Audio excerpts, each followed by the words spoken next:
Okay, we're out here at Birchfield Farms. Gonna witness the process of a chicken getting butchered from start to finish. You can see the crew here.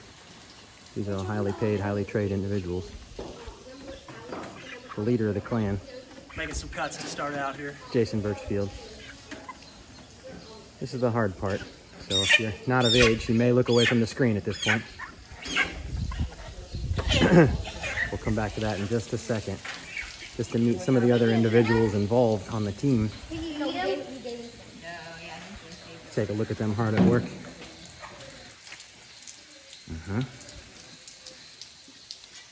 When we're done, we'll have what's back there in that metal cooler under the board. Then part two of the whole process starts over. Got the tape up here, Will. Did you see the tape? So that's separating the ones I just did from the ones that have been Look at this guy. here and Look at this guy. should be gone. So 7 more. All right, that's the chicken saying, "Me next. Come get me." All right. So over here, this was full this morning. They're pretty far into the process. But these are the final few that have managed to save their time to the very end here. Well, 2 of them are hurt, so they just get automatically saved. Automatically saved, says the chicken catcher himself, Sam Birchfield.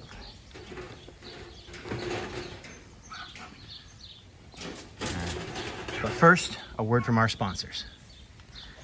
Sam, say something about Gatorade. Say something about Hershey's chocolate milk. Hershey's is delicious. And it's good for you. All right. Thank you. So we have some holes here that Sam's up. All right, so the process starts with Sam heading in to find a friend.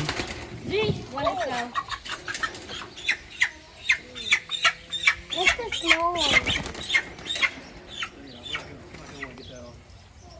No, we're over here. We're over here.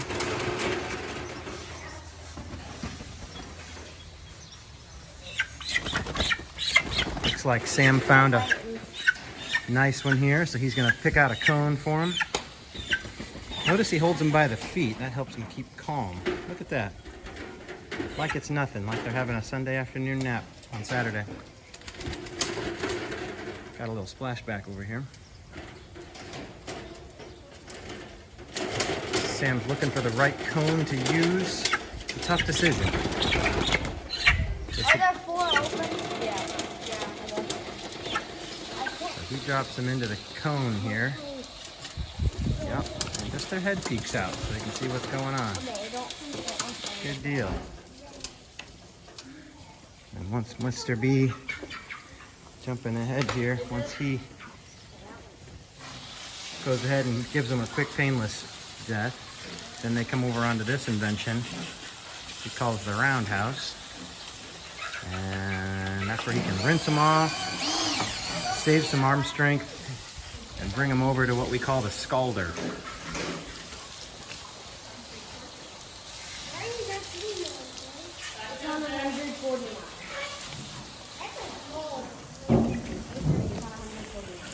okay, thanks. Hey, Sarah. All You right, wanna turn this off? Scald's at 149. Here we come. Here we come. What? Ready, You want Bob? to turn the water on? Okay, here we go. Go ahead. 2 minutes at 149, 150. Temperature varies a little bit each time, each day. I don't know why. Today it's about 150. 2 minutes. Like to agitate just a little bit in here. How would you describe the general dynamic here at the butchering area today, Mr. Birchfield? You know, everybody's got a job.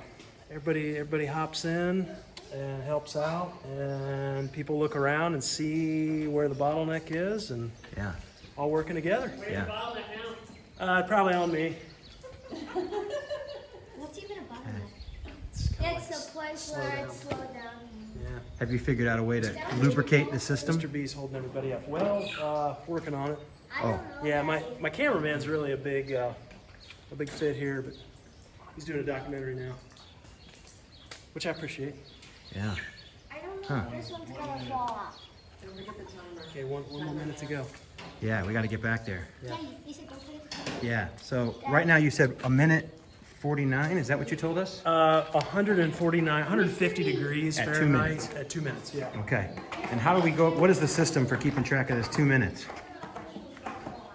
Okay, we'll just hold them in because we've only got a few left. Turn on the timer. Come back. Turn on a timer. No one says it, but it's the most important job we got back here. In fact, he's got a boss sitting next to him, just making sure he doesn't look away from the timer. Is it hard to manage this employee back here? A lot of pressure. A lot of. 20 seconds. See, look at the communication happening here.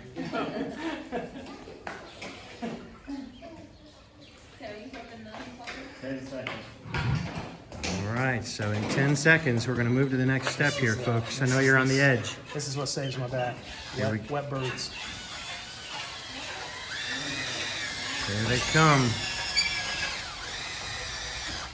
Like a baby after a bath. Except they don't look like Ready? And this deal is the plucker. This was an addition to the process a few years in that Okay, certainly hit it. reduced the time. Can you bring it to those, please? Got the feathers coming out in the front here. I don't know if you can see that. Oh, check that out.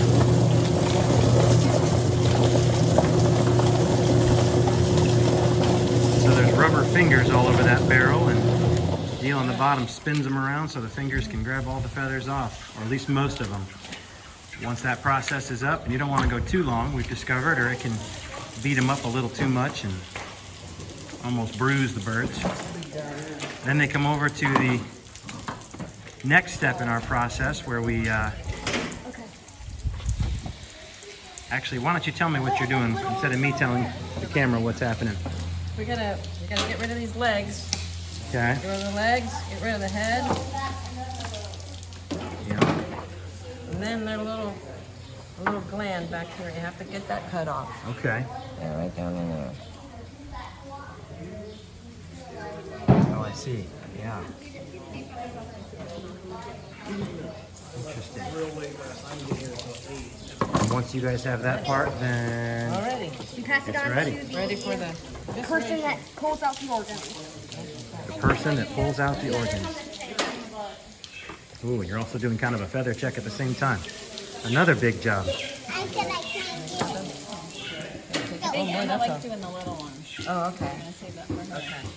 Okay. You want this one if you want. I don't have a knife right now. So then once the bird gets through that process, Evidently, I think probably more along the lines of the kiddos.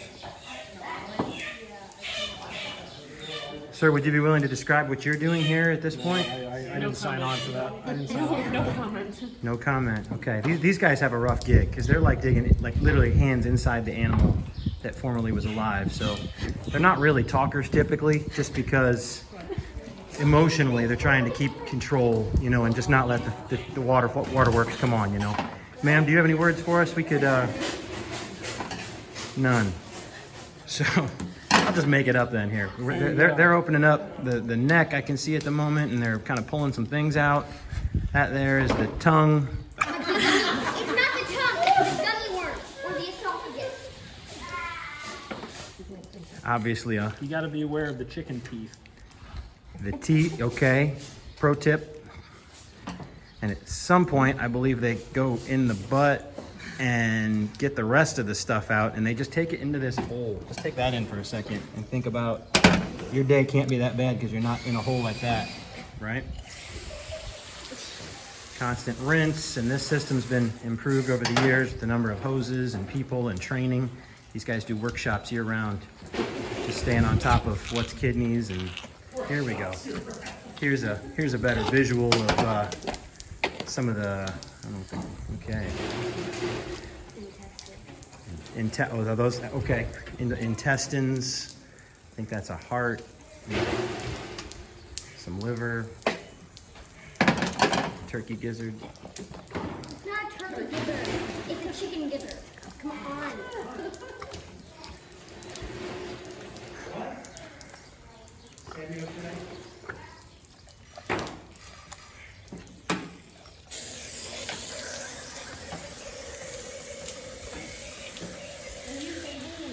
They'll do a final rinse once they get out as much as they can, constantly double checking, triple checking. And then they'll end up, we have them in kind of an ice cooler until we come back and repackage them in part 2. If you're still watching, 10 minutes in, thanks for joining us. Signing off on part 1.